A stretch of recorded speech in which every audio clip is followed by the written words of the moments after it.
नमस्कार दोस्तों, Unacademy let's crack it. आप सभी का स्वागत है मेरे दोस्तों। मैं आप सभी के साथ आपका दोस्त मयंक द्विवेदी आपके साथ जुड़ गया हूँ। Crack UPSC CSC with GS with India's largest learning platform Unacademy पे आप सभी का स्वागत है दोस्तों। मैं आप सभी के साथ जुड़ गया हूँ। जुड़े आप सभी भी daily live classes, live test, structure course, unlimited access Unacademy के प्लेटफॉर्म पे आप सभी को प्राप्त होता है, जहाँ पे नियमित रूप से अगर आप मुझे फॉलो करते हैं तो 3 से 5 मेरी क्लासेस लगातार अपने समय पर, निर्धारित समय पर यह चलती रहती हैं। आपको गूगल प्ले स्टोर से अनअकैडमी का लर्निंग ऐप डाउनलोड करना होगा और सर्च करिए मुझे, यानी मयंक कुमार द्विवेदी को,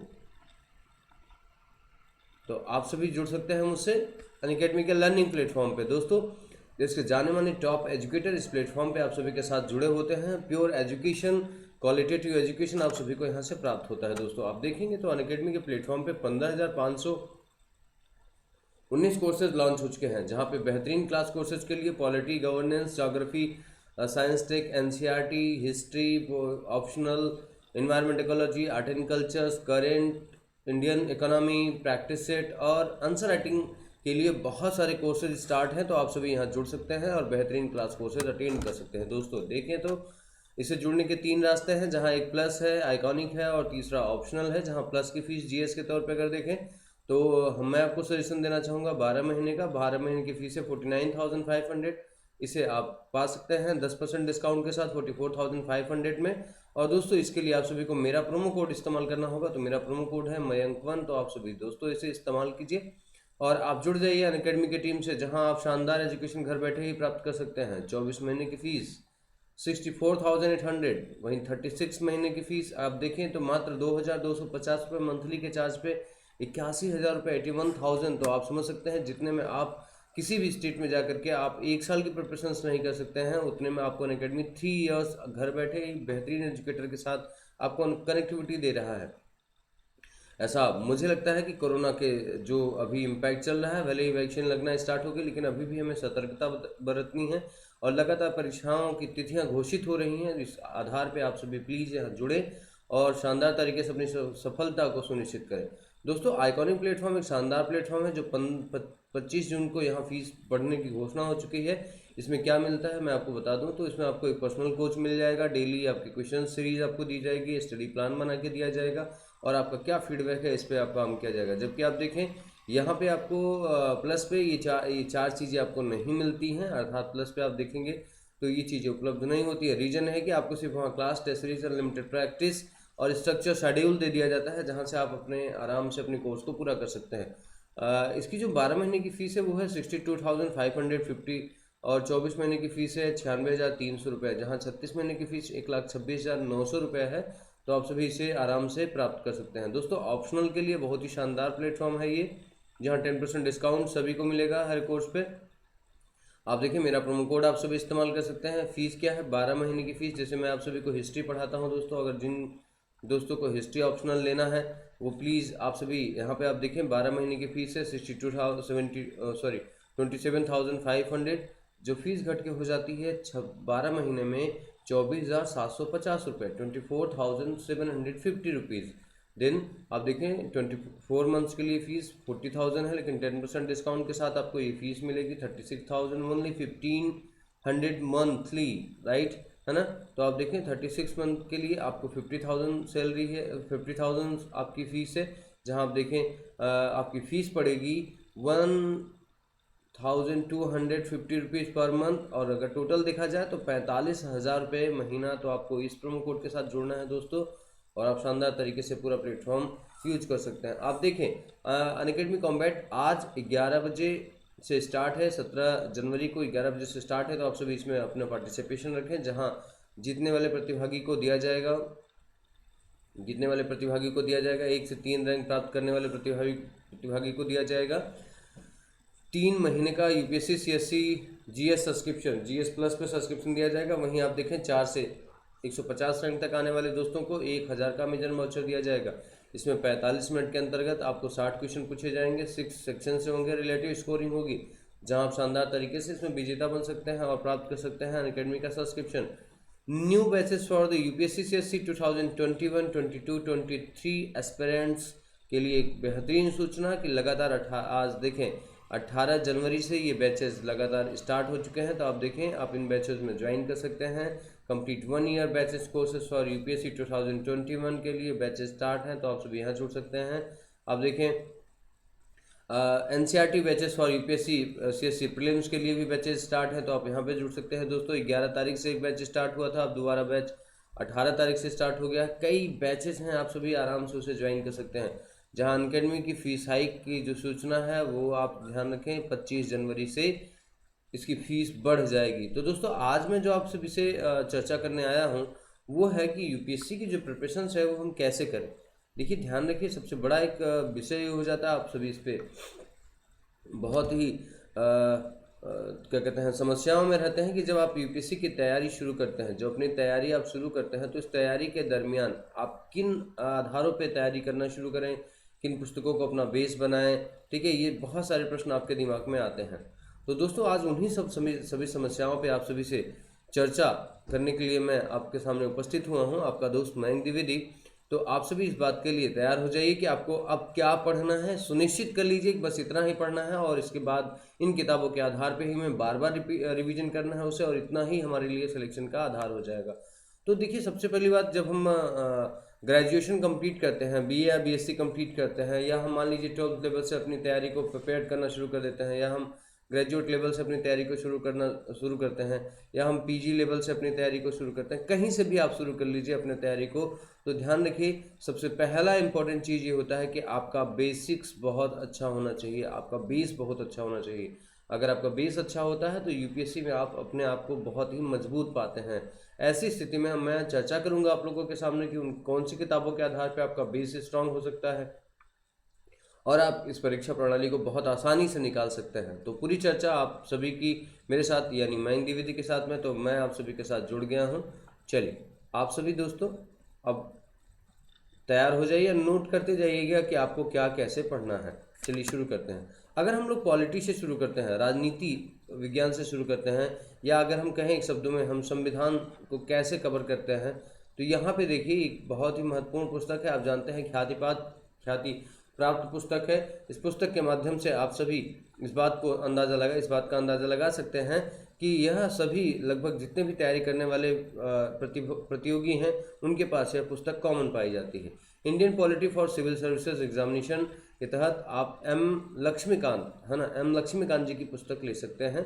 ठीक है, यह पुस्तक अपने आप में कई आधार पर बेहतर है, क्योंकि यह प्रतियोगी दृष्टिकोण से लिखी गई है। राइट है ना।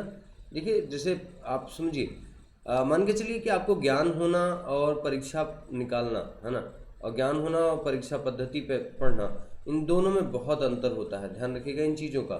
जैसे ज्ञान हो जाता है किसी विषय का, आपको पूर्ण ज्ञान हो जाए वो बेहतर है, लेकिन आप परीक्षा पद्धति में फिर भी अपनी उपयोगिता वाले प्रश्न अच्छे से नहीं कर पाते हैं। इसका मुख्य कारण ये है कि ज्ञान और परीक्षा पद्धति में अंतर होता है। तो ऐसी स्थिति में जो एम लक्ष्मीकांत की पुस्तक लिखी गई है, उस पुस्तक के अंतर्गत पूरी प्रणाली जो है वो परीक्षा पद्धति को ध्यान में रखते हुए अपनाई गई है। जैसे मान के चलिए कि प्रश्नों का आधार होता है, मान लीजिए कोई कंटेंट है, हम कहते हैं 1773 का एक्ट है, तो 1773 के एक्ट की क्या प्रमुख विशेषताएं हैं, ठीक है ना, वो पॉइंट्स वाइज लिखा गया है। तो आप उसे option A B C D करके देख सकते हैं, या 1 2 3 4 करके देख सकते हैं।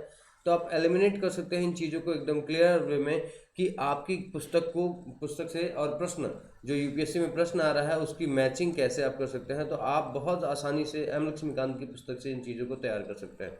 वैसे साथ ही अगर मैं आपसे सजेशन दूं कि एम लक्ष्मीकांत के बाद किन पुस्तकों को आपको पढ़ना चाहिए, तो मित्रों देखिए एक पुस्तक है आप सभी की एम लक्ष्मीकांत के बाद सुभाष कश्यप की पुस्तक है। ठीक है, सुभाष कश्यप की पुस्तक पढ़ना बहुत ही आवश्यक है। और ऐसे में आप सभी को यहाँ पे ध्यान रखिएगा, 2 पुस्तकों का मैंने आप सभी से नाम बता दिया। तीसरा है आपकी प्रैक्टिस सेट, राइट है ना, प्रैक्टिस सेट, जैसे जिसमें प्रैक्टिस सेट में 2 आधार होते हैं। पहले तो आप प्रीवियस ईयर के पेपर देखेंगे, बाद में आप मॉक करेंगे। ठीक है ना, बाद में आप मॉक टेस्ट करेंगे, तब जाकर के आपका अच्छा परफॉर्मेंस हो पाएगा। क्योंकि अगर आपको प्रीवियस ईयर का पेपर आप नहीं करते हैं तो आपको इस आधार का ज्ञान नहीं हो पाता है कि प्रश्न कैसे आते हैं, राइट है ना। प्रश्न कैसे आते हैं, तो प्रश्नों की श्रृंखला में अगर आप सभी को बहुत ही व्यवस्थित तरीके से अपनी पकड़ बनानी है, तो सबसे पहले आपको प्रीवियस ईयर के पेपर देखने पड़ेंगे।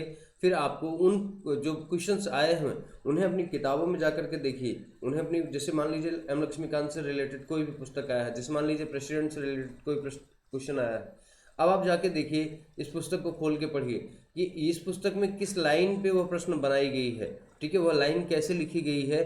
कभी कभी होता है कि हम अपनी किताबों को 1 लाइन 2 लाइन 3 लाइन्स पढ़ते जाते हैं और हम उसके नीचे अंडरलाइन करते जाते हैं और आगे बढ़ते जाते हैं। ऐसा नहीं करना है, ऐसा नहीं करना है। अगर आपने प्रश्न देखे हैं, जैसे आपने कोई क्वेश्चंस आपने देख लिया है और उसे अगर आप अपने पैराग्राफ में अपने नॉलेज के साथ अटैच करना चाहेंगे, वह स्थायी रूप से आपके दिमाग में स्थिर हो जाता है। तो आप जब भी कभी भी कोई प्रश्न खोज पढ़ें या कोई आज तो बहुत सारी ऐसे पुस्तकें हैं जिसमें आपके टॉपिक वाइज क्वेश्चन आने लगे हैं, है ना। जैसे मान के चलिए कि आपका आर्टिकल नंबर 1 to 4 से एक है, फिर 5 to 11 से दूसरा टॉपिक है, फिर 12 to 35 एक तीसरा टॉपिक है ना, 36 to आपका 51 एक तीसरा टॉपिक है, फिर प्रेसिडेंट अलग है, फिर लोकसभा अलग है, राज्यसभा अलग है। तो टॉपिक वाइज प्रश्न आते हैं, उनको आधार बना करके जब आप अब उन प्रश्नों को पढ़ते हैं और उन प्रश्नों के बाद आप जब एम लक्ष्मीकांत या सुभाष कश्यप की किताब को उठाते हैं और उसमें देखते हैं कि जो मैंने प्रश्न को देखा है, जो यूपीएससी मान लीजिए 2020 में जो प्रश्न पॉलिटिक्स से रिलेटेड आया है, वह प्रश्न इस टॉपिक में कहाँ किस शब्दों के आधार पर रखा गया है, तो आप कम से कम अपने टॉपिक में पढ़ते समय स्थिरता में आ जाएंगे और आप इस चीज़ को दिमाग में रख के पढ़ेंगे कि मुझे पढ़ते समय किन किन लाइनों का, किन किन डेटा और डाटा का हमें बहुत ही स्थिरता के साथ अध्ययन करना है। तो इससे क्या होगी, आपकी क्वालिटी में निखार आएगा और आप एक ही बार में आप इसे अपने क्या करते जाएंगे, अंतिम लेवल तक पहुंचा देंगे, अर्थात आप फाइनल टच आप दे पाएंगे। प्रीलिम्स का कोई भी क्वेश्चन आएगा, अब आपके दृष्टिकोण से वह बच नहीं सकता है। अन्यथा अगर आप देखिए, होता क्या है कि आप किताब अध्ययन में पड़ जाते हैं। जब आप पुस्तक अध्ययन करने लगते हैं तो अध्ययन करते समय आपको एक अनुभव हो जाता है, अपने पुस्तकों का अनुभव हो जाता है कि हाँ, राष्ट्रपति के ये दायित्व हैं, राज्यपाल के ये दायित्व हैं, लोकसभा का ये कार्य है, विधानसभा का ये कार्य है ना, निर्वाचन मंडल ये कार्य करता है, महाधिवक्ता ये कार्य करता है, कुछ भी जैसा मान के चलिए आपको कोई एक नॉलेज हो जाता है। लेकिन जब वो प्रश्नों में आता है, ठीक है ना, वो प्रश्नों में आता है तो आपको उस प्रश्न को पढ़ते समय आपके दिमाग में वो कॉन्सेप्ट जो है वो कहीं ना कहीं क्या करने लगता है ना, भटकने लगता है, आपका कंसंट्रेशन क्लियर नहीं हो पाता है। उससे बेहतर तरीका मैंने आपको यही बताया, या तो अपनी पुस्तक को पढ़ करके प्रीवियस ईयर के पेपर्स देखिए, ठीक है, या तो प्रीवियस ईयर के पेपर के पढ़ करके टॉपिक वाइज पढ़ करके उसी टॉपिक को फिर अपनी पुस्तक से रीड करना शुरू करिए।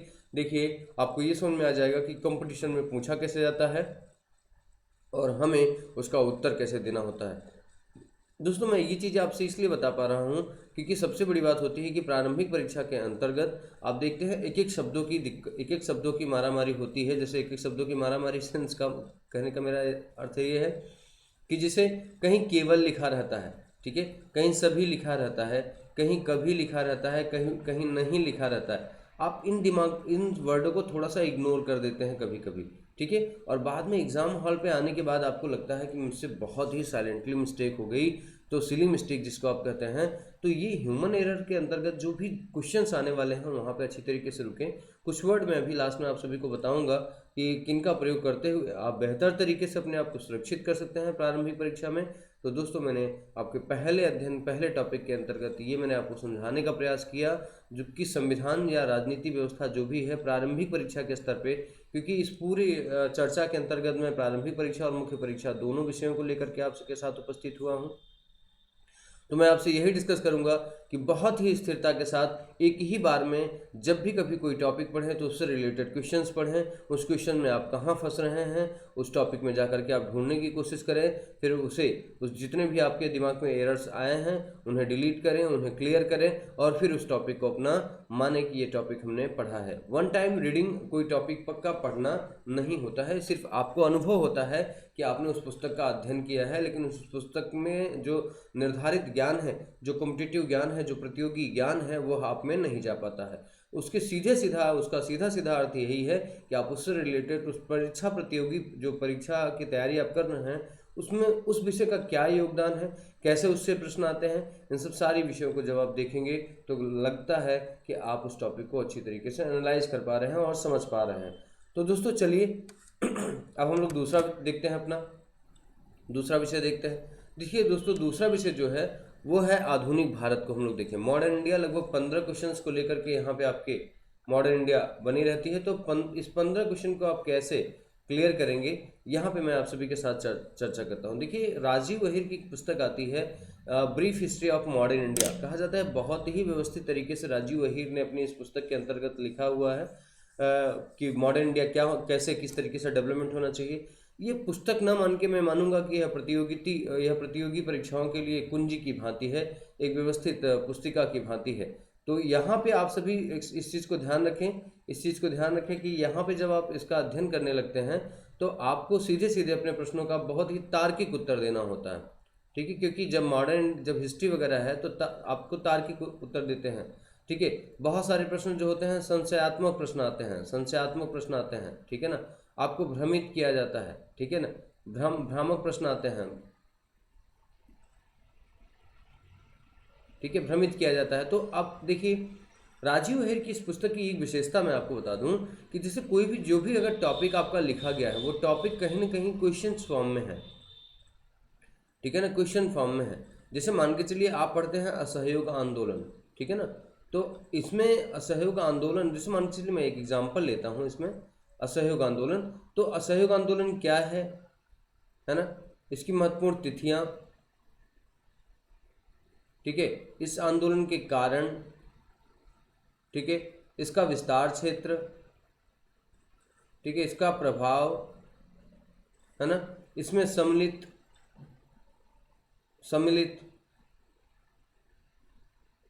महत्वपूर्ण लोग, है ना, महत्वपूर्ण पर्सनालिटीज। तो आप देखेंगे कि इसमें एक एक बिंदु पे ये भी प्रश्न कभी कभी आता है, ये भी प्रश्न आता है, ये भी प्रश्न आ जाता है, ये भी प्रश्न आ जाता है। मतलब आप देखिए जितने संदर्भों को इसमें डिवाइड किया गया है, विभाजित किया गया है, वो सारे संदर्भ कहीं न कहीं एक प्रश्न के स्वरूप में आ जाता है। तो मैं कहूँगा कि राजीव अहिर की पुस्तक को पढ़ना थोड़ा सा टफ हो जाता है क्योंकि बहुत ज़्यादा फैक्ट्स दिए गए हैं, बहुत सारी इन्फॉर्मेशन का कलेक्शन एक ही जगह पर किया गया है। लेकिन मैं मानता हूँ कि इस पुस्तक को पढ़ लेने के बाद प्रश्न आपके हद में ही होगा, अर्थात प्रश्न आपके जज से बाहर नहीं जाएगा। दोस्तों इस बात का कॉन्फिडेंस है क्योंकि जितने भी साल के भी पेपर हुए हैं लगभग यह पुस्तक अपनी प्रामाणिकता के साथ स्थिर रही है। दोस्तों अब इसी पुस्तक को अगर आपको बहुत ही सरल पढ़ना है तो आपको 1 हफ्ते और अध्ययन बढ़ाना पड़ेगा और आप विपिन चंद्रा जी की किताब पढ़ लीजिए, है ना। देखिए विपिन चंद्रा जी की किताब आप आधुनिक भारत पढ़ लीजिए। अब उसमें स्वतंत्रता आंदोलन पढ़ लीजिए। इसमें क्या महत्वपूर्ण बात है मैं आपको समझाता हूँ। जैसे विपिन चंद्रा जी की जो लेखन शैली है वह उपन्यासात्मक है। उन्होंने बहुत ही स्टोरी टाइप से लिखा है, ऐसे जीवंत लिखा है कि जिससे कोई घटना घटित हो रही है आप उसे महसूस कर सकते हैं।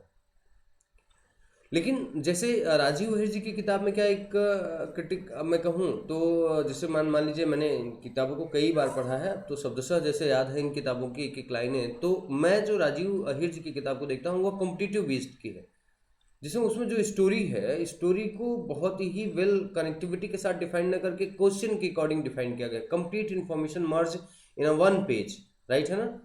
तो आप कहा जाए तो जितने भी इंफॉर्मेशन है ना उसको 1 पेज में मर्ज किया गया है। तो एक स्पेशलिटी हो जाती है इनकी पुस्तक की ये। तो इसीलिए समग्रता हम कहें कि इनमें समग्र ज्ञान की बात कर दी गई है। लेकिन अगर कहा जाए उस सिचुएशन को समझने के लिए, उस कंडीशन को अच्छी तरीके से एज्यूम करने के लिए, उस पूरे समय काल को व्यवस्थित तरीके से समझने के लिए, घटनाएं क्या थी, पर्सनालिटीज़ कौन थे, एक्टिविटीज़ की क्यों हुई, उसका क्या इम्पैक्ट पड़ा, तो आप विपिन चंद्रा जी की किताब को पढ़ सकते हैं। यह किताब आपको बहुत ही सहायक हो सकती है। मैं मानता हूँ कि विपिन चंद्रा जी की किताब में राजीव अहिर जी की किताब की अपेक्षा तथ्यात्मक जानकारियाँ बहुत कम होंगी। लेकिन कहा जाता है कि यह उपन्यासात्मक इतिहास को इतिहास के ही स्टाइल में पढ़ा जाए तो आपको समझ में आ जाता है। यह कहानियों का संग्रह है, यह हमारे पूर्व में हो गई घटनाओं का एक संग्रह है। तो इन संग्रह को हम उसी भांति जब हम पढ़ते हैं तो हमें बेहतर अनुभव हो जाता है। तो उसके बाद फिर मैंने आपसे वही पद्धति अपनाने के लिए कही। मैं बार बार नहीं कहूँगा आपसे कि मान के चलिए आप असहयोग आंदोलन पढ़ रहे हैं, उससे प्रारंभिक परीक्षा में आए हुए जितने भी प्रश्न हैं आप उन्हें एक बार ही देख लें, ठीक है। या आप एक टॉपिक कंप्लीट कर लें, सॉरी, ये टॉपिक आप कंप्लीट कर लें और इस टॉपिक को कंप्लीट करने के बाद पुनः एक बार अपने प्रश्नों को अगर देख लें। अब ऐसा नहीं कि आप ये सोचें कि नहीं मैं पूरा टॉपिक आपका फिनिश कर लूँगा, मैं पूरी हिस्ट्री पढ़ लूँगा तब मैं क्वेश्चंस लगाऊंगा और तभी जा कर के मैं सॉल्व करूँगा तो मेरा एक साथ हो जाएगा। ऐसा मत करिए। शायद मुझे ऐसा लगता है कि ये समस्या हो जाती है आपसे, फिर आपका विषय के प्रति लगाव समाप्त हो जाता है। पिछली जो बातें आपने पढ़ी हैं वह तर्क से आपको याद नहीं रहती हैं, फिर आपको ऐसा लगता है कि मेरी याददाश्त कमज़ोर है या फिर मेरी पढ़ने की टेंडेंसी ख़राब है, और कहीं ना कहीं आप किसी न किसी संस्था, किसी न किसी टीचर्स या व्यक्तित्व के पीछे आप भागना शुरू कर देते हैं और अपना समय का नुकसान करते हैं। तो मेरा मानना है कि बहुत ही सिस्टमेटिक तरीके से वन टाइम में आप कोई भी टॉपिक डिसाइड करिए। जहां आपने प्लान किया है एक दिन में ख़त्म होगा, उसमें बहुत ज़्यादा होगा तो हाफ डे और लग सकता है आपका, लेकिन जब हाफ डे और लगा देंगे आप तो कहीं ना कहीं वो टॉपिक बहुत ही स्थिर आपका हो जाएगा। तो ऐसी परिस्थितियों में फिर आप अपने टॉपिक अपने अपने साथ न्याय कर सकते हैं, अपने समय अपने अध्ययन के साथ न्याय कर सकते हैं और अपना निर्धारित समय में आप सफलता प्राप्त कर सकते हैं। तो इतिहास के विषय में मैं आपको यहाँ पे ये सुझाव दे पा रहा हूँ। ठीक है दोस्तों, और इतिहास की कक्षाएं मेरी चलती रहती हैं। आप सभी दोस्तों अनअकैडमी पे मेरे प्रोमो कोड का इस्तेमाल करके आप सभी एडमिशन ले सकते हैं। मयंक1 मेरा प्रोमो कोड है। ठीक है, आप इसके थ्रू अगर आप अनअकैडमी के किसी भी प्लेटफॉर्म पे अगर आप एडमिशन एनरोल कराते हैं तो यहाँ से स्वाभाविक जुड़ाव हमारा आपके साथ हो पाता है और मैं आपको बेहतर सुझाव और बेहतर संरक्षण प्रदान करने के लिए की योग्य हो जाता हूँ। तो आप सभी यहाँ पे जरूर जुड़िए अनअकैडमी प्लेटफॉर्म पे। दोस्तों आर्ट एंड कल्चर की जहाँ तक हम बात करें, इंडियन आर्ट एंड कल्चर की बात करें, तो एक बहुत ही मतलब मेरे मित्रवत रूप में रहे मिस्टर नितिन सिंघानिया जी अभी पश्चिम बंगाल में एक महत्वपूर्ण पद पे हैं। ठीक है, इनकी लिखी गई किताब जो है वो बहुत ही सार संग्रहित है। तो अगर इनसे बात कहा, इनकी किताब की विशेषता कही जाए तो यह किताब भारतीय आर्ट एंड कल्चर की जानकारी नहीं देता है, समझ गए ना। अगर कहा जाए भारतीय आर्ट एंड कल्चर मतलब इंडियन आर्ट एंड कल्चर की कोई रेफरेंस बुक नहीं, समझिएगा। रेफरेंस बुक का होने का मतलब होता है किसी एक विषय वस्तु पर बहुत ही गहनता के साथ उस अध्ययन को परोसना होता है। लेकिन नितिन सिंघानिया जी की पुस्तक की खास विशेषता है कि यूपीएससी एग्जाम्स के लिए सबसे महत्वपूर्ण पुस्तक हो जाती है इस विषय हेतु। आप समझ रहे हैं, आज सर्वाधिक लोकप्रिय पुस्तक है पूरे भारत में, हिंदी और अंग्रेजी दोनों माध्यमों के अंतर्गत। तो अगर आप देखेंगे यह पुस्तक सही तरीके से देखा जाए तो यूपीएससी में प्रीलिम्स की परीक्षा और मेंस की परीक्षा इनके साथ साथ जब आप इंटरव्यू देते हैं तो इन तीनों में कहीं ना कहीं आपकी बहुत ही सहयोगात्मक होती है, खासतौर से कल्चर के विषय पर। तो इसमें सबसे बड़ी बात है, देखिए आधार इसमें जो मैं आपको उधर समझा रहा था, एक प्रतियोगी छात्र होने के कारण, एक प्रतियोगी मित्र होने के कारण मैंने देखा है इस पुस्तक को। और आप देखिए कि कोई भी टॉपिक जब पढ़ा दिया जाता है तो टॉपिक को 3 तरीके से डिवाइड किया गया है। टॉपिक की पढ़ाने के बाद तुरंत उससे प्रीटी के आए हुए प्रीवियस ईयर के क्वेश्चन दिए गए हैं, फिर कुछ आपके मॉडल आंसर मॉक्स क्वेश्चंस दिए गए हैं, आप दोनों पढ़ लीजिए। फिर इससे रिलेटेड आपके मेंस के क्वेश्चंस आए हुए क्वेश्चंस दिए गए हैं, प्रीवियस ईयर के क्वेश्चन दिए गए हैं, फिर इससे रिलेटेड आपके कुछ मॉक्स मेंस क्वेश्चन दिए गए हैं। तो आप देखेंगे कि कहीं ना कहीं ये फॉर्मेट जो मैं आपको बता रहा था कि एक प्रतियोगी छात्र एक प्रतियोगी पुस्तक का लेखन कैसे होना चाहिए, इसकी विशेषता आप नितिन सिंघानिया की किताब में देख सकते हैं। देखो दोस्तों, एक किताब तो आपको हो सकता है 500 पेज की लग रही हो, लेकिन मैं आपको अच्छी तरीके से बताऊं तो ये किताब आप 10 से 15 दिन के अंदर आराम से पढ़ सकते हैं, ज़्यादा नहीं, मिनिमम 2 घंटे देने के बाद ही, समझिए। क्योंकि इस पुस्तक को साफ सुथरे व्यवस्थित तरीके से लिखा गया है। इस पुस्तक में नंबर ऑफ पेजेस तो ज़्यादा हैं लेकिन कंटेंट बहुत ही क्लियर और बहुत ही सुव्यवस्थित है। तो कहा जाए तो आप बहुत ही मिनिमम वर्डों में आप बहुत ही बेहतर पुस्तक प्राप्त कर सकते हैं नितिन सिंघानिया जी की आर्ट एंड कल्चर। तो ये पुस्तक आपके लिए हिंदी और अंग्रेजी दोनों माध्यम में बहुत ही व्यवस्थित है। आप इसका अध्ययन बहुत ही विश्वास के साथ कर सकते हैं कि जब भी आप परीक्षा देंगे तो इस पुस्तक के माध्यम से आप इस विषय संबंधित आए हुए प्रश्नों को बहुत ही कॉन्फिडेंस के साथ सॉल्व कर सकते हैं दोस्तों।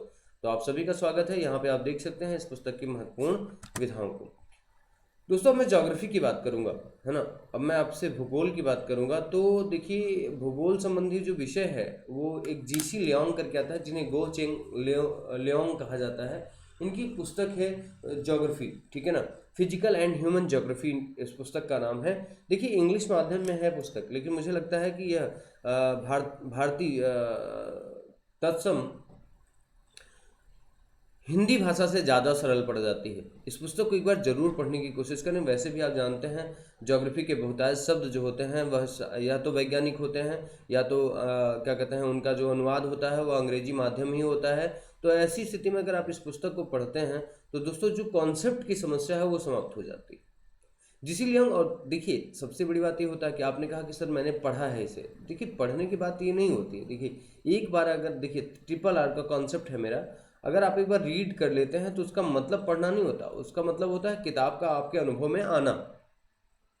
समझिए, पुस्तक का आपके अनुभव में आना, उस पुस्तक के अंदर कुछ जानकारियों का आपके अनुभव में आना जैसा हो जाता है। लेकिन आप जानते हैं कि अनुभव पूर्णतः सत्य नहीं हो सकता, अनुभव के आधार पर आपको कर्म करना ही होगा।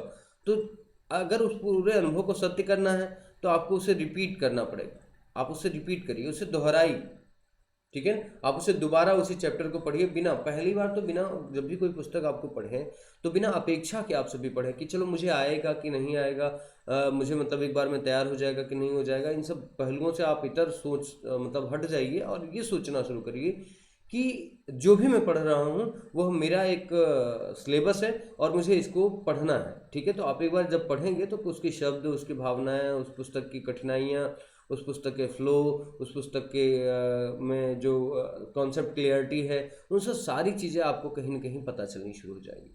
जब उसी पुस्तक को आप दोबारा पढ़ते हैं तो कहीं ना कहीं उस पुस्तक से के प्रति आप अवेयर्ड हो जाते हैं, जागरूक हो जाते हैं, तो आपको जानकारियाँ भी मिलने लगती हैं। देखिए जो सेकंड स्टेप होता है उसमें आप नोट्स बना सकते हैं। थर्ड स्टेप के अंतर्गत जब आप रिवाइज करते हैं तो रिवाइज करने के आधार पे आप उसको शॉर्ट नोट्स कर सकते हैं। शॉर्ट नोट्स के साथ साथ आप उसे प्रिपेयर कर सकते हैं, मतलब आप उससे रिलेटेड क्वेश्चंस देख सकते हैं, उससे रिलेटेड जो भी तर्क वितर्क है कर सकते हैं, या उस पर अपने लेक्चर्स तैयार कर सकते हैं। तो 3 प्रोसेस में आप पढ़ाई कर सकते हैं, तभी जा करके ऐसा हो सकता है। तो आप खुद ही प्लान कर लीजिए कि एक पुस्तक को 3 बार पढ़ना है। जैसे इसके हम कहें तो इसको 3 टाइम्स आपको पढ़ना है, तो आप समझ सकते हैं कि इसको भी कहें तो हम 3 टाइम्स पढ़ना है। तो इसीलिए यूपीएससी में समय लगता है कि किसी भी पुस्तक को जब तक आप 3 टाइम्स नहीं पढ़ोगे तब तक वो पुस्तक आपके लिए ज्ञान का विषय नहीं हो पाती। तो जीसी लियाओंग की पुस्तक जो है वो फिजिकल ज्योग्राफी के लिए बहुत ही शानदार पुस्तक है, ह्यूमन ज्योग्राफी के लिए बहुत ही शानदार पुस्तक है। मैं कहूँगा चाहे आपका ऑप्शन, आपका सब्जेक्ट आप हिंदी मीडियम से ही क्यों ना दे रहे हों, लेकिन एक बार इस पुस्तक को पढ़ने का प्रयास कीजिए और इसके आधार पर आप ज्योग्राफी को समझने की कोशिश करेंगे तो बेहतर अनुभव प्राप्त करेंगे आप। दोस्तों मैं अगर बात करूं कि ज्योग्राफी की सबसे बेहतरीन पुस्तक, अगर मैं जीसी लियाओंग के पहले भी आपसे चर्चा करूं कि आपको क्या पढ़ना चाहिए, तो वो है 6 to 12 एनसीईआरटी, ठीक है ना। अब यहाँ पे एक कन्फ्यूजन आ जाता है कि सर एनसीईआरटी ओल्ड पढ़ें या न्यू पढ़ें। देखिए सबसे बड़ी बात है, न्यू तो आपको पढ़ना ही पढ़ना है, लेकिन ज्योग्राफी के लिए पर्टिकुलर अगर मैं ज्योग्राफी की बात करूँ तो आपको ओल्ड भी पढ़ना है।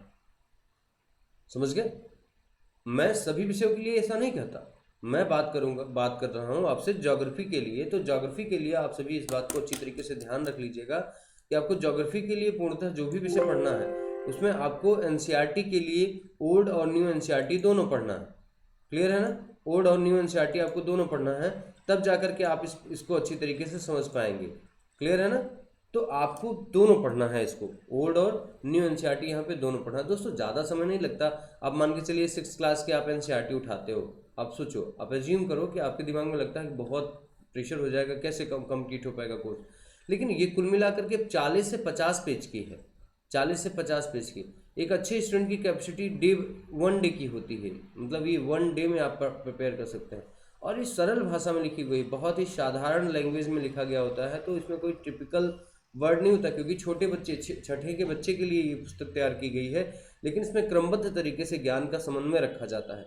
एनसीईआरटी जो 6 to 12 यहाँ पे लिखा गया है, इसका अर्थ होता है क्रमिक अध्ययन, और ज्योग्राफी एक क्रमिक अध्ययन का विषय है। अगर मान के चलिए आपने थोड़ा सा भी अप एंड डाउन कर लिया, ये चैप्टर छोड़ दिया, फिर ये चैप्टर आपने पढ़ लिया, तो ये बीच का जो गैप होगा ये हमेशा आपके कॉन्सेप्ट को डिस्टर्ब करेगा। तो इस आधार पर ज्योग्राफी जो है वो बहुत ही क्रमिक तरीके से पढ़ना चाहिए। जैसे कोई एक नदी है, आप नदियाँ पढ़ रहे हैं तो नदियों वाला चैप्टर सारी नदियों की बात करता है। पठार, पर्वत और पासेज अगर पढ़ना है तो उनके बारे में एक एक टॉपिक जो है उस पूरे टॉपिक को एनालाइज करता है।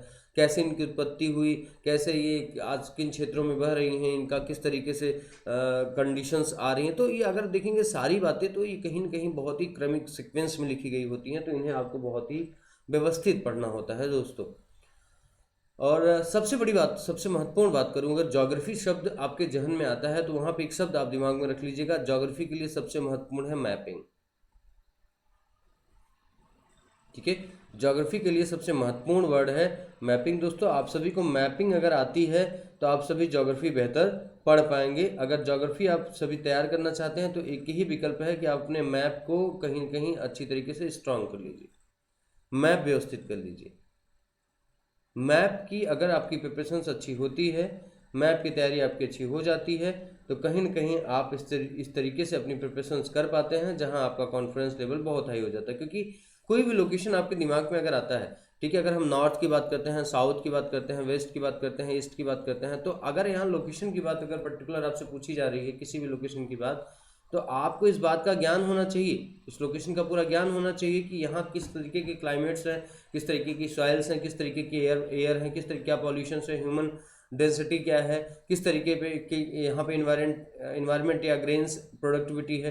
तो अगर आपको ये सब चीज़ें नहीं पता होगी तो वहाँ की ह्यूमन ज्योग्राफी को जानना आपके लिए बेहद कठिन हो जाएगा। तो दोस्तों आप सभी को अगर तैयारी बेहतर परफॉर्मेंस में करनी है, बेहतर तरीके से करनी है, तो आपको कहीं ना कहीं क्रमबद्ध तरीके से इन चीज़ों का ध्यान रखना होगा। तो मैं आप सभी से यही कहूँगा कि आप बहुत ही सुव्यवस्थित तरीके से इन्हें पढ़ने की कोशिश करें।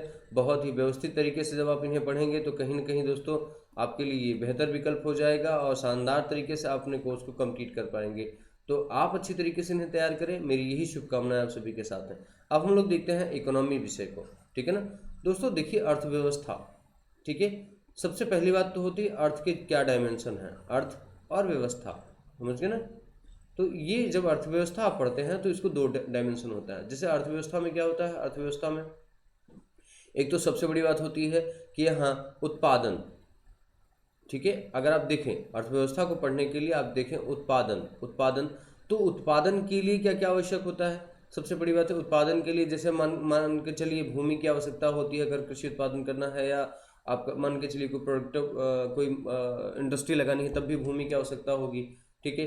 दूसरा हम देखेंगे इसके लिए हमें श्रम की आवश्यकता होती है, ठीक है ना, श्रम की आवश्यकता होती है। तीसरी, आज आधुनिक समय में सबसे ज़्यादा मशीन की आवश्यकता है, ठीक है, अगर हम कहें तो तकनीकी की आवश्यकता है, ठीक है, तकनीकी की आवश्यकता। साथ ही साथ हम कहें कि इसके लिए बाजार की भी आवश्यकता है, ठीक है। और सबसे बड़ी बात अगर कहें तो यह गुणवत्ता से पूर्ण होनी चाहिए, ठीक है, गुणवत्ता से पूर्ण होनी चाहिए। तब जाकर के, अगर मान चलिए मैं सिंपल शब्दों में आपको समझा रहा हूँ कि कुछ डायमेंशन है, तब जाकर के अर्थ पैदा होता है ना। हम अर्थ को मीनिंग्स भी कहते हैं, मतलब तब जाके किसी भी एक प्रोडक्टिविटी को एक मीनिंग, उसकी एक मीनिंग निकलती है और उसकी कॉस्ट डिजाइन होती है, राइट है, उसका वैल्यू डिफाइंड होता है, ठीक है, वैल्यू डिफाइंड होता है, हम मूल्य उसका निर्धारण होता है। तो ऐसी स्थिति में फिर उस मूल्य का जो वितरण मूल्य होता है उसी को हम कहते हैं मनी, मुद्रा, ठीक है ना। और जब मुद्रा अपने क्रमिक विस्तार में आती है तो पैदा क्या हो जाती है, अर्थ, ठीक है। और अर्थ के लिए फिर जानते हैं ना, अर्थ को सुसंगठित व्यवस्थित करने के लिए हमें एक पूरी व्यवस्था चाहिए। जैसे हमें उसके लिए नियम कानून का प्रशासन चाहिए, ठीक है, उपयोगिता संबंधी सिद्धांत होते हैं उसके लिए, फिर बाजार संबंधी सिद्धांत होते हैं। तो आपके लिए सबसे महत्वपूर्ण बात क्या रहेगा कि इकोनॉमी पढ़ने से पहले शब्दावलियों पे विशेष फोकस करें, शब्दावलियाँ। जैसे मैं आपसे कहूँ कि जीडीपी क्या है तो आप डिफाइन कर पाएँ, है ना, एनआई क्या है तो आप डिफाइन कर पाए, नेशनल इनकम क्या है। मैं आपसे शेयर बाजार की बात करूं तो आप डिफाइन कर पाए, मैं आपसे मनी की बात करूं तो आप डिफाइन कर पाए, ठीक है। तो आप इन्फ्लेशन की बात करूं, डिफ्लेशन की बात करूं, डिमोनेटाइजेशन की बात करूं, कुछ भी अगर कहूं, जैसे आप मार्केट में देखते हैं मंदी आ गई, गरीबी आ गई, बेरोजगारी आ गई, तो गरीबी क्या है, बेरोजगारी क्या है, पोषण शोषण क्या है, इन समस्त पहलुओं को अगर आप डिफाइन कर पाते हैं, जैसे आप खुद बोल पाते हैं, मैं ये कहता हूँ डिफाइन करने का मतलब ये होता है कि सिर्फ किताबी ज्ञान नहीं, आप उन्हें अभिव्यक्त कर पाएँ, आप बता पाएँ। जैसे हर इकोनॉमी अपने ऊपर लीजिए, जैसे मान के चलिए मेरी इकोनॉमी क्या है, मेरा बजट क्या है, ठीक है ना, मेरा उत्पादन की क्षमता क्या है, मेरे श्रम का मूल्य क्या है, मेरी जीडीपी में मेरा योगदान क्या है, मेरा नेशनल इनकम क्या है, मेरा शेयर मार्केट या मनी में, या मेरे ऊपर इन्फ्लेशन डिफ्लेशन या डिमोनेटाइजेशन क्या क्या रिसेशन का क्या इम्पैक्ट पड़ता है। अगर आप इसको फील कर पाते हैं इकोनॉमी सरल हो जाएगी, ठीक है। इकोनॉमी पे एक प्रसिद्ध लेखक टाटा मैग्रा-हिल, आपके मैग्रा-हिल से जुड़े हुए हैं, जो है मिस्टर रमेश सिंह जी। आप बहुत ही शानदार किताब लिखते हैं। मैं जिन किताबों को बता रहा हूँ वो किताबें रेफरेंस के लिए नहीं, सॉरी, रेफरेंस के लिए नहीं, ये किताबें मुख्यतः प्रतियोगी परीक्षाओं के लिए तैयार की गई हैं। मैं उन्हीं पुस्तकों की चर्चा आपसे कर पा रहा हूँ।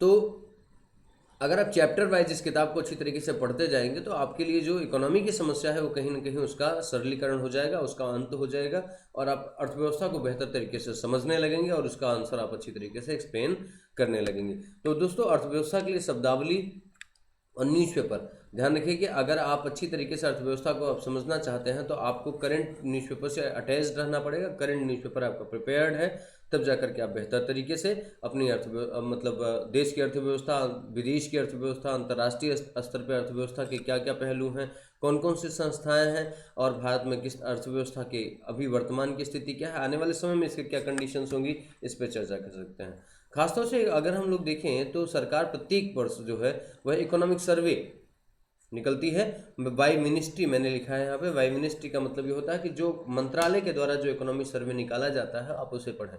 वित्त मंत्रालय द्वारा आर्थिक सर्वेक्षण भारत की अर्थव्यवस्था का सबसे विश्वसनीय डेटा स्रोत है। यह किताब सरकार की नीति और प्रदर्शन के बारे में पूरी जानकारी देती है। तो जब भी कभी इकोनॉमी सर्वे आ जाए, क्योंकि यहाँ से 5 से 7 प्रश्न सीधे सीधे आपके आते हैं, तो आप इकोनॉमी सर्वे को जैसे ही आ जाती है मार्केट में, फरवरी के आसपास में आ जाती है, आप उसे ले सकते हैं और उसे चैप्टर वाइज उसका अध्ययन कर सकते हैं। तब तक उससे पहले आप सभी इकोनॉमी का जो बेसिक नॉलेज है उसे आप गेन कर लीजिए, उसे आप व्यवस्थित पढ़ सकते हैं। कुछ बच्चे पूछते हैं कि सर एनसीईआरटी के लिए मतलब इकोनॉमी के लिए कौन से एनसीईआरटी पढ़ें, तो मेरा मानना है कि एनसीईआरटी इकोनॉमी के बेस पे अगर देखा जाए तो आप सभी उसमें भ्रमित ना हो। आप इकोनॉमी के लिए रमेश सिंह जी की किताब पढ़ सकते हैं। एहसन लाल की एक किताब आती है ना, अगर जिन्हें इनकी किताब बहुत ही कठिन लगे वो एहसन लाल की किताबें पढ़ लीजिए। कुछ लोग बोलते हैं पीडी प्रतियोगिता दर्पण की भी जो विशेषांक आता है उसे भी पढ़ सकते हैं। तो देखिए, पढ़ने के लिए तो बहुत सारी किताबें हैं, पढ़ने के लिए तो बहुत सारी किताबें हैं, लेकिन बेसिक्स के लिए जो मैंने आपको बताया 2 किताबें पढ़ सकते हैं। या तो रमेश सिंह जी की किताब पढ़ सकते हैं या आप एहसन लाल जी की किताब पढ़ सकते हैं। ये इलाहाबाद यूनिवर्सिटी के बहुत ही प्रख्यात अर्थशास्त्री हैं, आप इनकी भी किताब पढ़ सकते हैं। तो आप समझिए कि बहुत ही बेसिक्स बुक्स आपको पढ़नी होती हैं। बहुत आपको मतलब जैसे बहुत सारी किताबें मार्केट में आती हैं, कोई भी राइटर्स उसको एक्सप्लेन करने की कोशिश करता है, उसके 2-4 पन्ने आप पढ़ते हैं, आपको ठीक लगता है, उठा लेते हैं किताब। तो इन सब चीज़ों से बचिए, प्रमाणित किताबों को पढ़िए जहाँ से स्टैंडर्ड बच्चे पढ़ते हैं, स्टैंडर्ड जो सेलेक्टिव बच्चे हैं जिनको फॉलो करते हैं उन चीज़ों को, उनका कॉन्सेप्ट बहुत क्लियर होता है, किसी भी चीज़ को बहुत स्पष्ट बता पाते हैं। तो उसका कारण है क्योंकि उन्होंने अपनी एक पुस्तक को भरोसा दिखाया और उसको एक से अधिक बार पढ़ा और तब जाके वहाँ से वो सफलता को प्राप्त करते हैं। तो कोशिश करिए आप मिनिमम बुक्स पे रहें और बेहतर परफॉर्मेंस देते रहें, ठीक है। तो ये आपको इकोनॉमिक सर्वे भी भारत सरकार के द्वारा निकाली गई जो सर्वे है वही पढ़िए। बहुत सारी कोचिंगें, संस्थाएं, लेखक तुरंत उसका कट कॉपी पेस्ट या उसको अपने वर्डिंग में एक्सप्लेन करके डाल देते हैं मार्केट में, उसको क्वेश्चन फॉर्म में दिखाने की कोशिश करते हैं। मुझे ऐसा लगता है कि आपकी बुद्धि, आपका विवेक इतना कमज़ोर नहीं है कि आप मिनिस्ट्री के द्वारा निकाली गई किताबों को न पढ़ पाएँ। तो आप भ्रामक चीज़ों से बचने की कोशिश करें। यूपीएससी निकालने का सबसे बेहतर तरीका यही है कि आप भ्रामक चीज़ों से बचें। जो चीज़ें विश्वसनीय हैं आप उन्हें फॉलो करें, उन तक ही आपके ज्ञान का भंडार, ज्ञान का अनुभव फैलना चाहिए। अन्यत्र अगर आप फैलने की कोशिश करते हैं तो यह आपके लिए नुकसानदेह होगा। दोस्तों, अब मैं आपसे चर्चा करूंगा इंडियन ईयर बुक की। इंडियन ईयर बुक एक बहुत ही शानदार पुस्तक है जिसके लिए आप सभी जिसके बारे में अगर मैं कहूँ तो भारत के बारे में संपूर्ण जानकारी को सार संग्रहित करके एक पुस्तक के अंतर्गत रखा जाता है, वो है इंडिया ईयर बुक। भारत सरकार स्वयं इस पुस्तक को निकालती है। पिछले कई सालों में मैं देख रहा हूँ कि ये पुस्तक बहुत ही कम पेजेस की कर दी गई है, लेकिन अथेंटिक नॉलेज रखा गया है, क्योंकि यह जब पता चलता है भारत सरकार के विभाग को यह पता चला कि इस पुस्तक को एक रेफरेंस पुस्तक के रूप में कॉम्पिटिटिव विद्यार्थियों के द्वारा इस्तेमाल किया जाता है, प्रतियोगी छात्रों के द्वारा इस्तेमाल किया जाता है, इस पुस्तक को और व्यवस्थित कर दिया गया, ठीक है। जिससे सीधे सीधे आप मान के चलिए 20 प्रश्न के आसपास में, ठीक है, इस पुस्तक का आधार बना देते हैं। इस पुस्तक से आपको 20 प्रश्न के आसपास मिलना शुरू हो जाता है, क्योंकि यह करंट से रिलेटेड होती है। सरकार की नीतियाँ इसमें होती हैं, राज्य में जो जो अभी वर्तमान की योजनाएं हैं, प्रमुख योजनाएं हैं, उस पर दृष्टिगत होता है। या प्रत्येक मंत्रालय, जितने भी क्या कहते हैं बड़े मंत्रालय हैं, उनकी अपनी एक डाटा, इनकी डेटा रिपोर्ट होती है। तो आप इसे अच्छी तरीके से अपने रेफरेंस में ले सकते हैं। तो यह एक ऐसी रेफरेंस बुक है जिसमें देश का पूरा करंट अफेयर्स आसानी से पता लग सकता है। यह एक आधिकारिक संकलन है जिसमें महत्वपूर्ण गणमान्य व्यक्ति, राजनीति, सार्वजनिक योजनाएं और जनसांख्यिकी, व्यापार, अर्थव्यवस्था और अन्य से संबंधित डेटा महत्वपूर्ण शामिल होते हैं। तो आप इस लाइन को अच्छी तरीके से पढ़ें तो आपको इंडियन एयरबुक की बहुत ही महत्वपूर्ण जानकारी आप सभी को प्राप्त हो पाएगी। बहुत ही महत्वपूर्ण जानकारी है इंडियन एयरबुक के अंतर्गत, तो आप सभी इसे बहुत अच्छी तरीके से पढ़ें दोस्तों।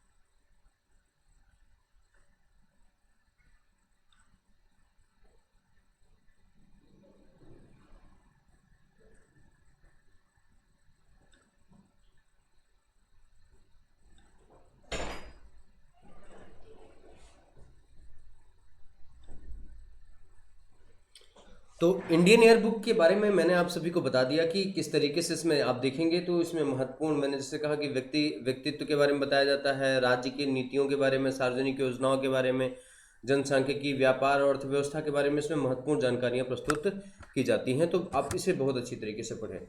अगला जो टॉपिक है दोस्तों वो है विज्ञान और तकनीकी। विज्ञान और तकनीकी एक बहुत ही महत्वपूर्ण विषय हो जाता है। इसके लिए मैं आप सभी को एक पुस्तक बताना चाहूँगा, NCERT, राइट है ना, NCERT आप पढ़ें। NCERT आप देखिए 9 to 10 आप अगर पढ़ लेते हैं इसकी, ठीक है, तो आपको बहुत कुछ मिल जाएगा, इसका बेसिक्स मिल जाएगा। इसका बेसिक्स मैंने बात कहा कि अगर आप मान के चलिए आप साइंस अगर आपका बेस ही नहीं आता रहेगा तो आप करंट कैसे अपडेट कर पाएंगे। इसके बाद आप शंकर आईएएस की नोट्स आप पढ़ सकते हैं जो बहुत ही सहयोगी हो जाती है आपके लिए। दैनिक समाचार पत्र आप पढ़ के देख सकते हैं, जो भी उसमें वैज्ञानिक उपलब्धियां सरकार की आई, क्या हो रहा है क्या नहीं हो रहा है। इसरो की वेबसाइट आप सर्च कर सकते हैं, आप देख सकते हैं अभी तकनीकी स्तर पे क्या सुधार किए जा रहे हैं, क्या व्यवस्थाएं की जा रही हैं। विश्व और भारत, ये दोनों के परिप्रेक्ष्य में आपको विज्ञान और तकनीकी को तैयार करना होता है। तो यह इसका सेक्शन तो मान के चलते हैं बहुत कम होता है, लगभग 5 से 7 प्रश्न आने होते हैं, लेकिन 5 से 7 प्रश्न भी बहुत महत्वपूर्ण हो जाते हैं क्योंकि यह करंट से रिलेटेड होते हैं और बहुतायत बच्चों के यह सही होते हैं। आजकल आप देख रहे होंगे कि यूपीएससी में जो इंजीनियरिंग बैकग्राउंड के जो बच्चे हैं उनका सिलेक्शन ज़्यादा हो रहा है। तो उसका कारण कहीं ना कहीं इन विषयों में सामान्य बच्चों की गलतियां और उनका इन विषयों में महत्वपूर्ण योगदान जो है इनका, उनका जो इस विषय में सही होना, यह कहीं न कहीं इस बीच के अंतर को तय कर देता है। ठीक है, इसलिए आप देखें उनका कुछ विषय बहुत स्ट्रांग होता है, इसलिए उनका पीटी भी निकलता है, मेंस भी निकलता है और इंटर में भी वो बेहतर परफॉर्मेंस करते हैं। तो आप देखेंगे अगला है इन्वायरमेंट इकोलॉजी। आप देखिए इन्वायरमेंट इकोलॉजी के लिए आप कुछ नोट्स आते हैं, जैसे आप विजन, दृष्टि, बाजीराम या इन सब कोचिंगों के कुछ नोट्स आपके उपलब्ध होते हैं क्योंकि, और ख़ास तौर से अगर देखा जाए तो जब आप भूगोल, ज्योग्राफी है ना, ज्योग्राफी और साइंस है ना कि एनसीईआरटी पढ़ते हैं, है ना, एनसीईआरटी पढ़ते हैं तो उसमें पूरा चैप्टर आ जाता है, इसका बेसिक्स तैयार हो जाता है। उसके बाद आप जानते हैं ये करंट का इशू है, जो भी करंट डिस्कशन इन्वायरमेंट इकोलॉजी से रिलेटेड, जो भी ग्लोबल वे में मतलब एक तरीके से वैश्विक जो पर्यावरणीय समस्याएं हैं या आज जो नवीनीकरण किया जा रहा है, पर्यावरण को बचाने का जो प्रयास किया जा रहा है, कृत्रिम संसाधन तैयार किए जा रहे हैं, उन पे जो चर्चाएं होती हैं उन्हें आप बेहतर इसका विकल्प मान सकते हैं और बेहतर तरीके से इसे प्रिपेयर कर सकते हैं। दोस्तों चलिए हम लोग देखते हैं करंट अफेयर्स कैसे तैयार किया जा सकता है। देखिए द हिंदू आपके लिए बहुत ही महत्वपूर्ण स्रोत हो जाता है क्योंकि द हिंदू का एनालिसिस जो है वो बहुत ही शानदार है। तो यहाँ से आप द हिंदू एक स्रोत मान सकते हैं न्यूज़पेपर पढ़ने में आज भी। और ख़ास तरीके से अगर आपको ये लगता है कि ये पेपर पढ़ना मुश्किल है क्योंकि मेरा मीडियम तो हिंदी है, ठीक है, और मैं इंग्लिश का पेपर पढ़ के भी क्या करूँगा, तो यह सिर्फ आप ध्यान रखिएगा, आप यूपीएससी में आईएएस बनने जा रहे हैं, ठीक है। ऐसी तरीके से ग्लोबल लैंग्वेज को आप इग्नोर नहीं कर सकते हैं, आपको इंग्लिश इतना आना चाहिए जिससे आप बेसिक चीज़ों को आप समझ पाएँ। तो कम से कम आप पढ़ने का प्रयास कर सकते हैं। 2-3 तरीके होते हैं पढ़ने के। एक तो आप करंट के हाईलाइटेड न्यूज़ को जब पढ़ेंगे तो आप उस न्यूज़ के बारे में जानते रहते हैं, तो आप उसमें इंग्लिश में बहुत ज़्यादा आपको समस्या नहीं आएगी। दूसरा, आप पिक्चराइजेशन के माध्यम से पढ़ने की कोशिश करिए। आप पिक्चर देखिए और पिक्चर के साथ आप एग्ज्यूम कीजिए कि इसमें क्या क्या घटनाएं हुई होंगी, आप उन्हें पकड़ने की कोशिश कीजिए। साथ ही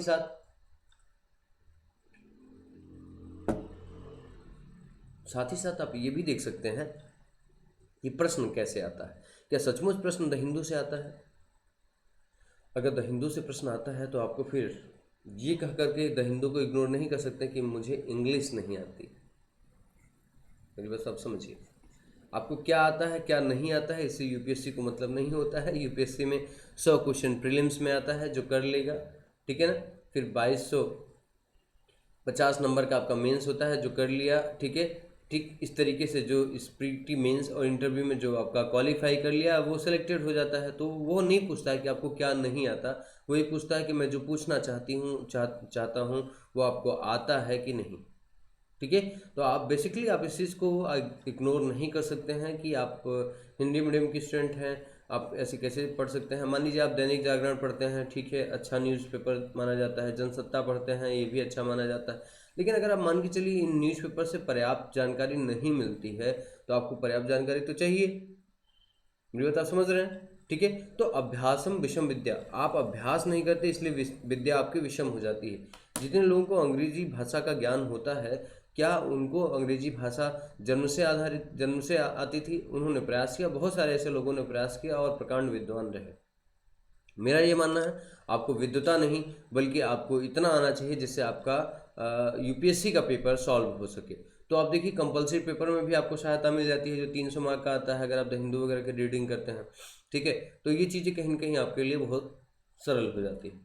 देखिए प्रेस इन्फॉर्मेशन ब्यूरो पीआईबी को भी अगर आप अपना बनाना चाहते हैं, पर डे अपडेट करना चाहते हैं अपने करंट को, तो आप इसकी साइट पे डे बाई डे अपडेशन होता है, महत्वपूर्ण घटनाओं का संकलन आता है। आप पीआईबी अगर इंटरनेट पे डाल देंगे तो वो आपको बहुत सारी जानकारियाँ दे देगा। बहुत सारे टीचर्स भी इसमें पढ़ाते हैं, द हिंदू के भी टीचर अनअकैडमी पे अवेलेबल हैं, पीआईबी पे भी अब बहुत सारे लोग काम कर रहे हैं, अन्य महत्वपूर्ण वेबसाइट्स और एप्लीकेशंस पे भी बहुत सारे लोग काम कर रहे हैं, करंट अफेयर्स की क्लासेस ले रहे हैं। एक आध दो टीचर को फिक्स कर लीजिए, जो कंपेरिजन कर लीजिए कि आप इनका किसका पीआईबी बेहतर है और किसका द हिंदू बेहतर है। तो आप उनको कम से कम फॉलो करते रहिए और टाइम टू टाइम उनके डे बाई डे नोट्स बनाते रहिए। अगर आपको लगता है उनकी क्वालिटी में स्थिरता नहीं है तो आप कम से कम सेल्फ प्रयास करना शुरू करिए, क्योंकि लक्ष्य आपका है, चुनौती आपकी है और जिद भी आपकी है, तो जीतना भी आपको ही होगा, ठीक है। यह किसी पर निर्भर नहीं रह सकते हैं, ठीक है। तो इस तरीके से आप देखें प्रीलिम्स की तैयारी दोस्तों आप सभी कर सकते हैं। तो पीटी में आपका टारगेट ये होना चाहिए कि जैसे पीटी में आप मान के चलिए 100 क्वेश्चन आता है, ठीक है, 1/3 आपका निगेटिव मार्किंग होती है। तो आप मान के चलिए जो अब लगातार अगर कहीं हम मेरिट देखें तो 2 सालों से हम देखें तो 48 और 49 की मेरिट जाती है, ठीक है। हम ये मान के चलते हैं कि आपको मान के चलिए 55 क्वेश्चन करना है, 55 क्वेश्चंस करना है। अब इस 55 क्वेश्चन को आप एक्सप्लेन कर लीजिए और देख लीजिए ये 55 क्वेश्चन आता कहाँ से। जैसे मान चलिए हिस्ट्री है, पॉलिटी है, ज्योग्राफी है, इकोनॉमी है, ठीक है ना, साइंस है, ठीक है, टेक है आपका, ठीक। तो ये सारे प्रश्न तो आते ही हैं यहाँ से, मेरी बात आप समझ रहे हैं यहाँ पे, ठीक है। इन सेक्शन से आप ये देख सकते हैं कि कितने प्रश्न आते हैं और मेरी कौन कौन से सेक्शन बहुत ही स्ट्रांग है, ठीक है। तो पहले तो अपने बेसिक्स को बहुत स्ट्रांग करिए। अगर आप अपने बेसिक को नहीं स्ट्रांग करेंगे तो आपके लिए ट्रबल होगा, ठीक है। तो बेसिक को बहुत अच्छा स्ट्रांग करिए आप।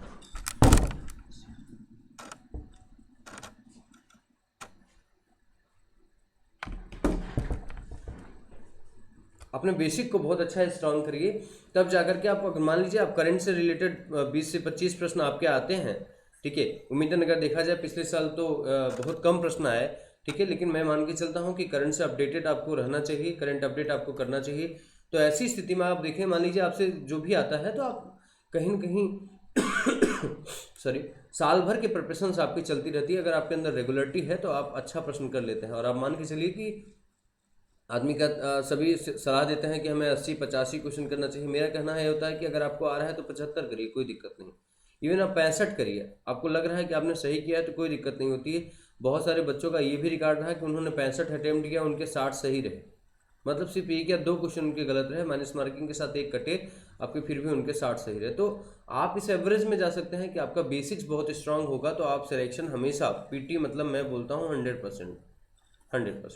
लेकिन अगर आप हमेशा ये सोचते रहते हैं कि मेरा करंट नहीं तैयार है इसलिए मेरा नहीं होगा, तो ऐसा गलत है। आपका देखिए 70-75% जो प्रश्न होते हैं वो आपके बेसिक से आते हैं, 25% प्रश्न अपडेटेड होते हैं जो सभी विषयों के करंट से रिलेटेड होते हैं। तो अगर आपका अपडेट होता है तो आपका यही 80% प्रश्न आप अटेम्प्ट कर दीजिए, आपका 60% के नियर अबाउट आपका रिजल्ट आ जाता है। और आपको मैं बता रहा हूँ कि 50% मेरिट से ज़्यादा नहीं जाता है तो आप सभी इस बात को अच्छी तरीके से प्रिपेयर कर सकते हैं कि मेरी तैयारी अगर एक सही दिशा में रही तो मैं बेहतर परफॉर्मेंस दे पाऊंगा।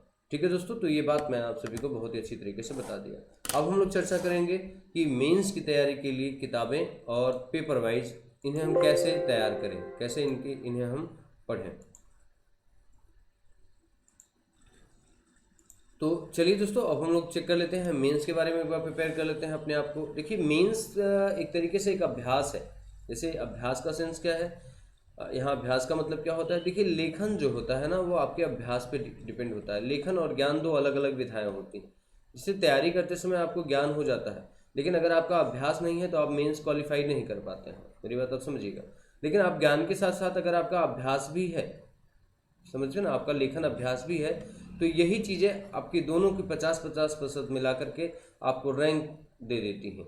ठीक है, तो इसके लिए क्या होगा कि कुछ आपको ये पता होना चाहिए कि कौन कौन सी महत्वपूर्ण किताबें पढ़ें। तो मैं आपके साथ पेपर वाइज डिस्कशन करूंगा इस चीज़ के लिए। दोस्तों आप सभी मेरे प्रोमो कोड का इस्तेमाल करके आप सभी अनअकैडमी पे जुड़ सकते हैं। आप सभी की सहायता की अत्यंत आवश्यकता है। ठीक है, तो आप सभी इस प्रोमो कोड का इस्तेमाल करके जल्दी ही अपने एडमिशन को सुनिश्चित करें यहाँ पे। चलिए हम लोग बात करते हैं जीएस पेपर नंबर फर्स्ट पे। देखिए दोस्तों, इंडियन हेरिटेज एंड कल्चर आता है यहाँ पे। The wonder that was India, जिसे अब देखिए इसके लिए हेरिटेज के लिए आप नितिन सिंघानिया की हमने किताब बताई थी, नितिन है ना, नितिन सिंघानिया की किताब बताई थी, तो आप वही पढ़ सकते हैं। मैंने वहाँ भी चर्चा की थी कि मेंस के लिए भी आपके लिए पर्टिकुलर प्रूफ हो जाती है।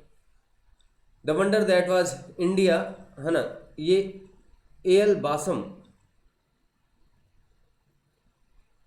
एल बासम की एक पुस्तक है, आप इन्हें जरूर खरीद कर रखिए। एल बासम की पुस्तक है।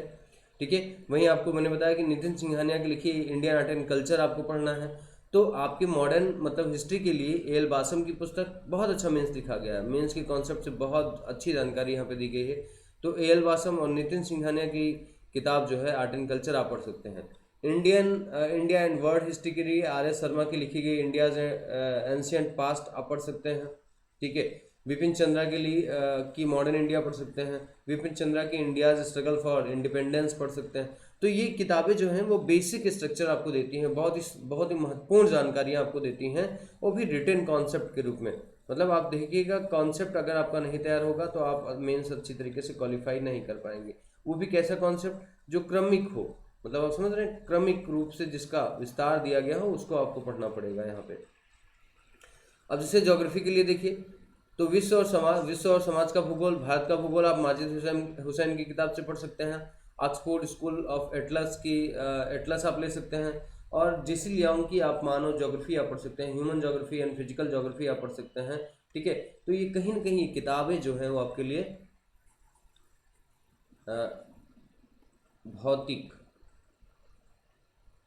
भौतिक और मानव भूगोल जो है वो आप बेहतर तरीके से यहाँ पे पढ़ सकते हैं। तो आप देखिए दोस्तों, बहुत ही सामान्य तरीके से कुछ पुस्तकें मैं आप सभी को बता रहा हूँ। जैसे एक किताब यहाँ बता दिया, दूसरी किताब यहाँ बता दिया आपको, तीसरी किताब मैपिंग की बता दिया, तो ये पर्याप्त हो जाती हैं। अब आप इसके लिए कहें चाहे जितना भी प्रयास अन्य किताबों को लेकर के कर लीजिए, वो एक्स्ट्रा मटेरियल्स हो जाते हैं, आपके लिए ज़रूरत नहीं है। अब इंडियन कॉन्स्टिट्यूशन एट वर्क अगर आप एनसीईआरटी देख लेते हैं तो एनसीईआरटी में कॉन्सेप्ट बहुत अच्छे लिखे गए। जिससे मैंने आपको प्रीलिम में एनसीईआरटी का कॉन्सेप्ट नहीं बताया, एनसीईआरटी के बारे में बहुत चर्चा नहीं की। उसका रीज़न ये था कि वहाँ पे एनसीईआरटी के वर्ड एक्सप्लेन किए गए हैं जो इतने ज़्यादा आपसे नहीं पूछे जाते हैं। तो कुछ जो महत्वपूर्ण लक्ष्मीकांत की किताब है उसे आप फॉलो कर सकते हैं। इंडियन पॉलिटी के लिए आप लक्ष्मीकांत यहाँ भी पढ़ सकते हैं। ठीक है, और introduction to the constitution of India लेखक डीडी बसु जी की किताब आप पढ़ सकते हैं। वो मेंस के लिए बहुत ही कॉन्सेप्चुअल बुक है।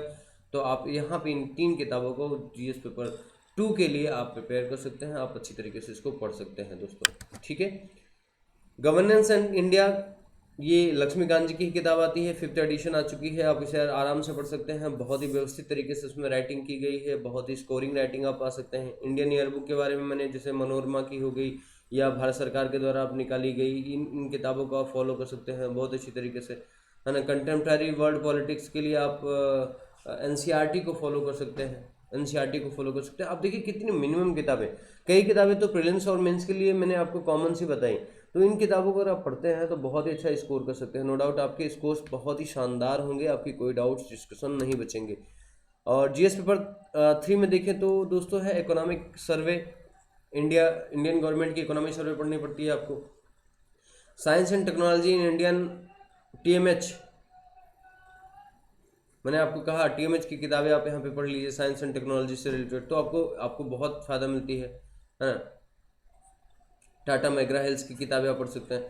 The environment for civil services prelims and mains के लिए भी इनकी पुस्तक आती है, TMH की आती है। TMH की पुस्तक का नाम है the environmental for the civil services prelims and mains, तो आप सभी इस पुस्तक को पढ़ सकते हैं।